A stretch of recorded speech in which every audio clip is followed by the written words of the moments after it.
सुप्रभात प्यारे बच्चियों।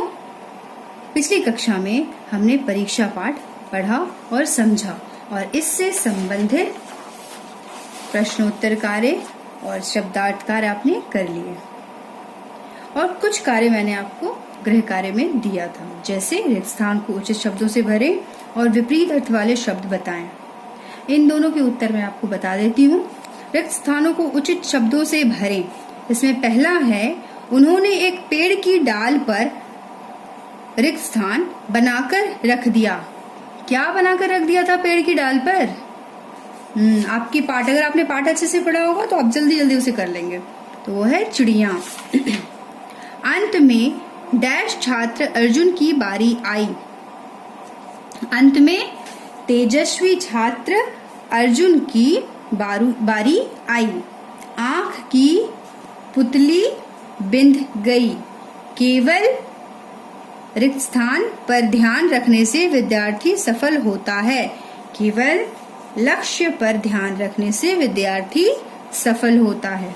अब है इनके विपरीत अर्थ वाले शब्द, मतलब जिसके शब्द उल्टे हों, जैसे सामने पीछे, बाद में पहले, सफल असफल, आरंभ अंत, सवाल जवाब का सवाल। अब हम आते हैं अपने नए पाठ पर, जिसका नाम है वर्णों के बोल। अब ये देखिए, ये एक शब्द है, ये मैंने लिख दिया बोल। ये क्या है? एक शब्द है। अब इसमें से प्रत्येक वर्ण को अगर मैं अलग अलग करूं,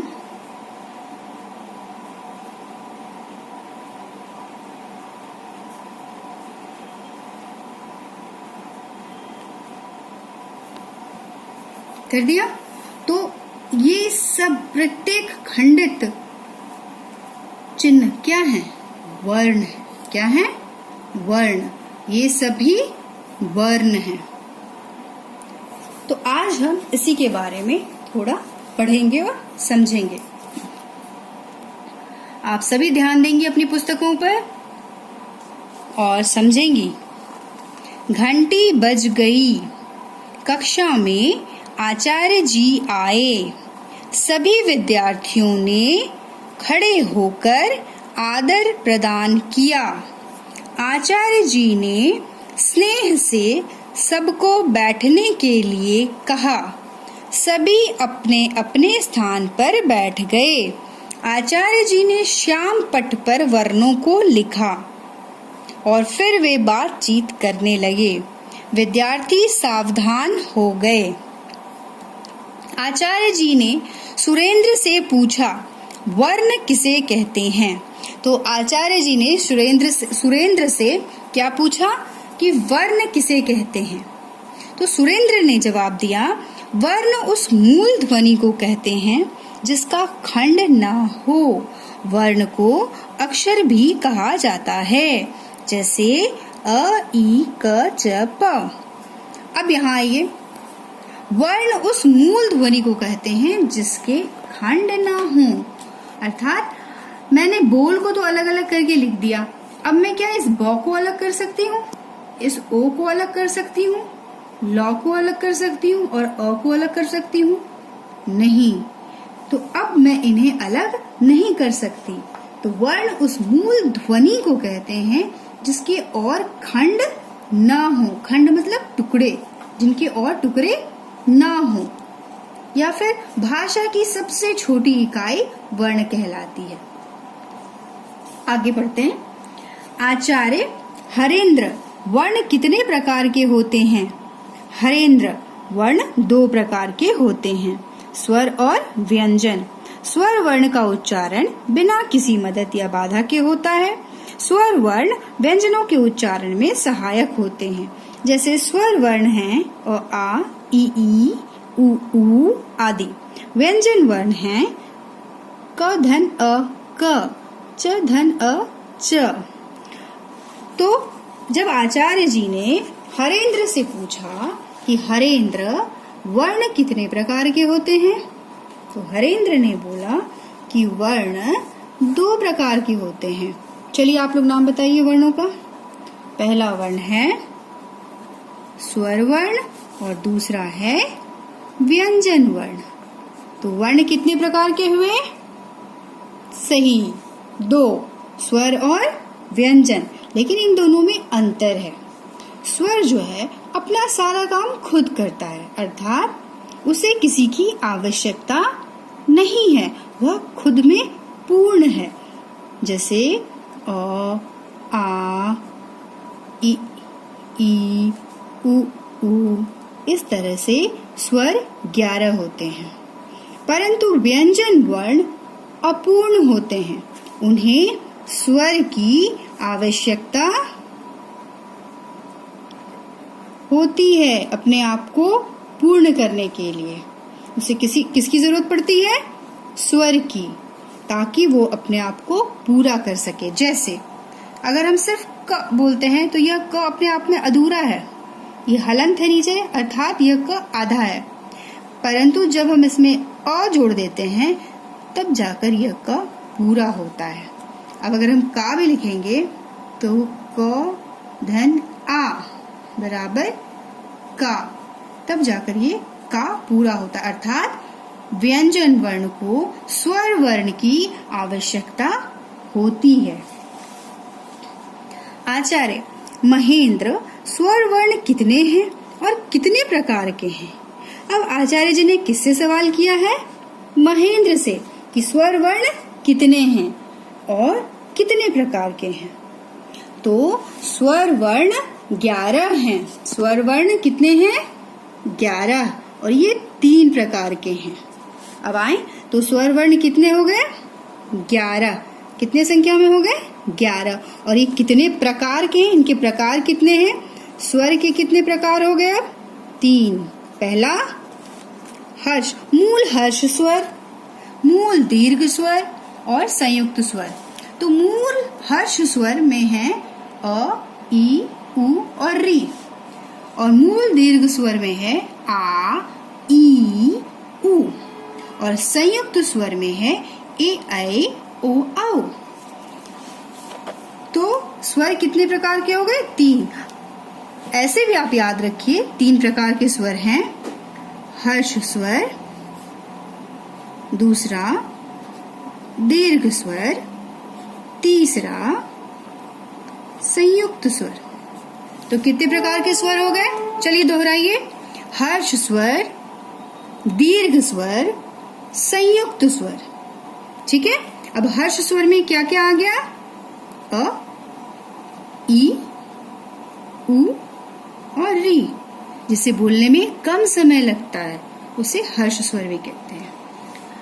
और दीर्घ स्वर आ, ई, उ, ये 3 होते हैं। हर्ष स्वर 4, दीर्घ स्वर 3। तो दीर्घ स्वर होते हैं आ, ई और उ। तो जिस स्वर को हर्ष स्वर से दुगना समय लगता है बोलने में उसे कहते हैं दीर्घ स्वर। तीसरा है संयुक्त स्वर, ये है ए, ऐ, ओ, औ। ये कितने हैं? 4। तो कुल कितने हो गए? 11 हो गए ना। हर्ष स्वर 4, दीर्घ स्वर 3 और संयुक्त स्वर 4। तो कुल कितने स्वर हो गए? 11। याद रखिएगा इस चीज को, मैं पूछूंगी। आचार्य हर्ष, दीर्घ और संयुक्त के अर्थ समझाओ।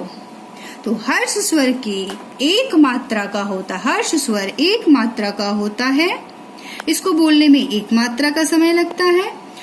उच्चारण के कालमान को मात्रा कहते हैं, मतलब उच्चारण करने में जो समय लगता है उसे मात्रा कहते हैं। दीर्घ स्वर 2 मात्रा का होता है, इसको बोलने में हर्ष स्वर से दुगना समय लगता है। जैसा कि मैंने आपको पहले ही बताया, हर्ष स्वर से दुगना समय दीर्घ स्वर में लगता है, और ये एक ही प्रकार के हर्ष के जोड़ से दीर्घ बनता है।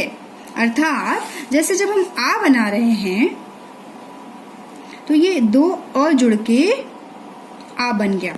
तो एक ही प्रकार के 2 स्वर से दीर्घ स्वर बनता है।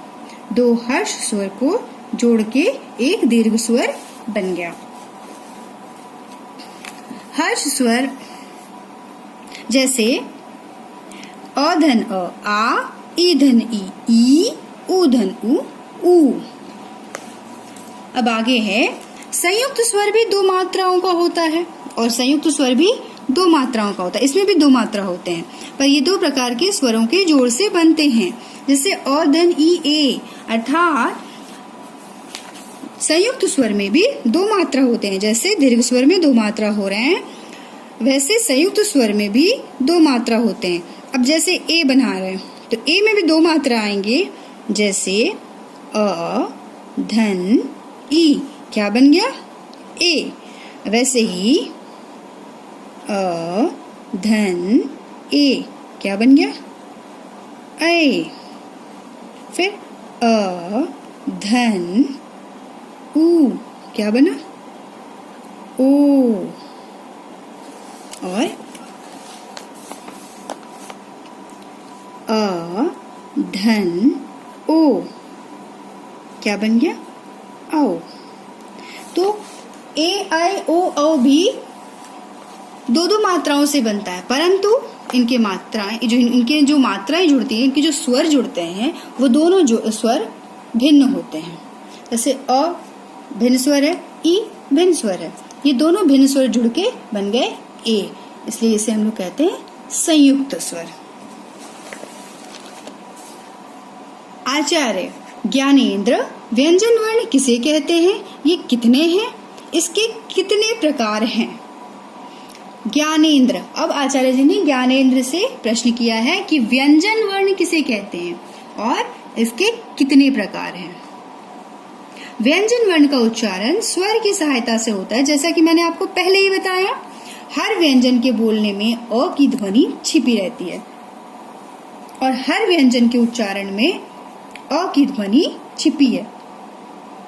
अगर आपको कोई स्वर नहीं दिख रहा है, अर्थात उसमें अ स्वर छिपा हुआ है। व्यंजन वर्ण 33 है। व्यंजन वर्ण की संख्या कितनी है? 33। कितनी है व्यंजन वर्ण?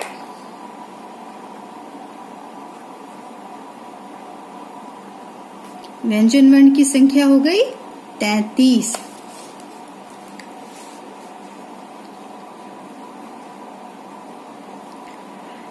नए भी लिए गए हैं और 5 व्यंजन वर्ण नए हैं।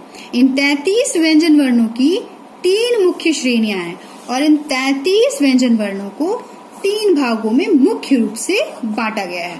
5 नए वर्ण भी हैं और ये 33 वर्ण को 3 मुख्य भागों में बांटा गया है। पहला है स्पर्श व्यंजन, बोलिए मेरे साथ, स्पर्श व्यंजन, अंतस्थ व्यंजन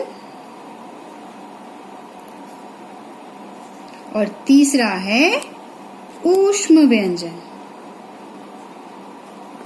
स्पर्श व्यंजन, अंतस्थ व्यंजन और ऊष्म व्यंजन। ठीक है, तो व्यंजन वर्ण की संख्या 33 है, 5 नए वर्ण हैं और इसे मुख्यतः 3 भागों में बांटा गया है 33 वर्णों को, जिसमें कि स्पर्श व्यंजन, अंतस्थ व्यंजन और ऊष्म व्यंजन है। ठीक है, स्पष्ट है। अब है स्पर्श व्यंजन। ये कंठ, तालु, मूर्धा, दंत और ओष्ठ स्थानों से बोले जाते हैं। ये 25 हैं। इनके 5 वर्ग हैं।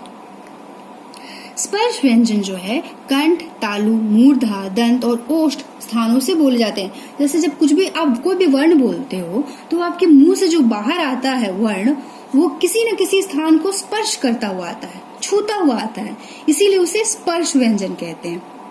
और इस स्पर्श व्यंजन को भी 5 वर्ग में बांटा गया है, वो हम आगे पढ़ेंगे। परंतु स्पर्श व्यंजन संख्या में कितने हो गए? 25। कितने हो गए? 25। और स्पर्श व्यंजन को 5 भागों में बांटा गया है। अब है अंतस्थ व्यंजन।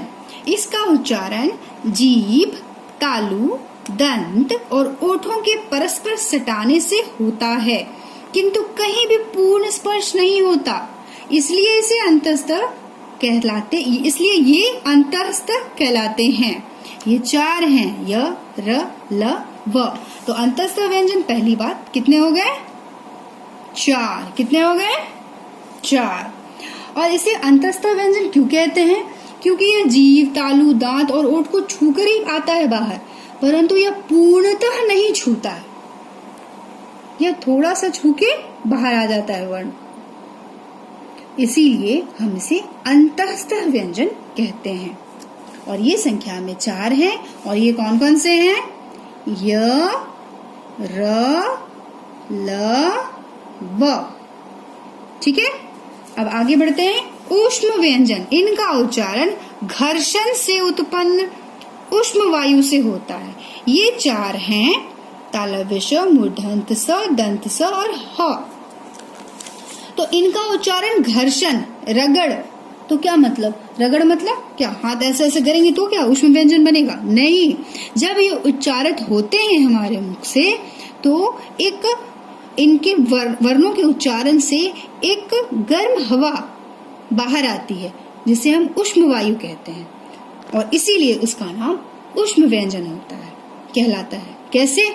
जैसे आप बोलिए तालव्य श, और अपनी हथेली को अपने मुंह के पास रखिएगा और तालव्य श बोलिए।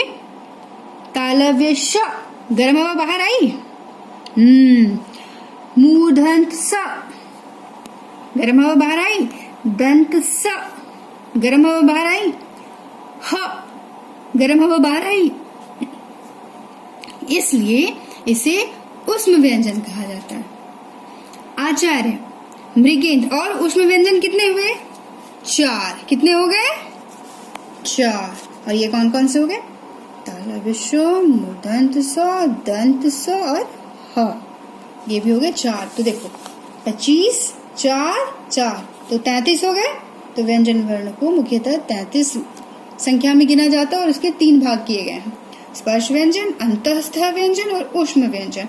स्पर्श व्यंजन 25 है और इसके भी 5 भाग किए गए जो कि हम विस्तार से पढ़ेंगे। अंतस्थ व्यंजन जो कि 4 है और ये है य, र, ल, व। ऊष्म व्यंजन जो कि 4 है और ये है तालव्य श, मूर्धन्य स, दंत स और ह। ठीक है। आचार्य, मृगेंद्र, स्पर्श व्यंजन के 5 वर्गों को समझाओ। अब आचार्य जी स्पर्श व्यंजन के 5 वर्गों को समझाने के लिए मृगेंद्र को कह रहे हैं, परंतु वो स्पर्श व्यंजन के 5 वर्ण हम समझेंगे अगली कक्षा में।